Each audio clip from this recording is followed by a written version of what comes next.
Sun Tzu didn't teach how to win wars. He taught how not to go broke fighting them. 2,000 years ago, he warned leaders about something modern governments still ignore.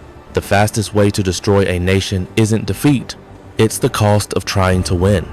Sun Tzu is usually introduced as a master of war, a general, a strategist, a philosopher quoted by CEOs who want to sound dangerous, but that framing is wrong.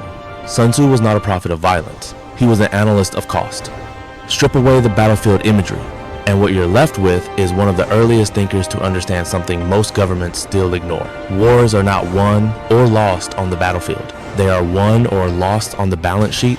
Sun Tzu lived during a period when China was eating itself alive. The spring and autumn period was not defined by heroism or honor. It was defined by exhaustion. Dozens of states fought endlessly, not for survival, but for dominance. Each campaign demanded soldiers, grain, metal, horses, roads, storage, taxation, and administration. War was no longer seasonal or symbolic. It was industrial before industry existed. For the first time in history, states discovered an uncomfortable truth. They could mobilize armies faster than they could pay for them. This is the context in which The Art of War was written. Not as a motivational manual, not as a book of slogans, but as a warning. When Sun Tzu opens by saying, "War is of vital importance to the state," he doesn't mean glorious. He means dangerous, vital in the same way oxygen is vital, necessary but lethal when mishandled. Every army on the move was a financial time bomb. Once troops left the capital, the clock started. Grain spoiled, transport costs exploded, tax pressure increased, civil unrest followed. Sun Tzu understood something radical for his time. The enemy was not the opposing army. The enemy was duration. This is why speed dominates his thinking. Not because he loved decisive strikes, but because speed reduces burn rate. A fast campaign preserves capital. A slow one compounds losses. When he writes, "No country has ever benefited from prolonged warfare," this is not metaphor. It is accounting. A prolonged war destroys three things simultaneously: the treasury, the population's morale, and the state's credibility. By the time you win, you're too weak to enjoy it. This is why Sun Tzu valued deception so highly. Deception is cheaper than confrontation. A lie that redirects an army saves more resources than 1,000 soldiers ever could. Intelligence, in his framework, is not about secrecy. It's about efficiency. He dedicates an entire chapter to spies for one reason. Information collapses uncertainty, and uncertainty is expensive.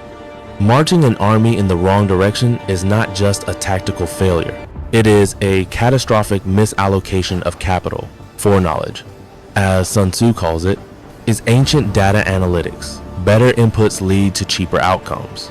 Even his famous line, "The supreme art of war is to subdue the enemy without fighting," is not philosophical poetry.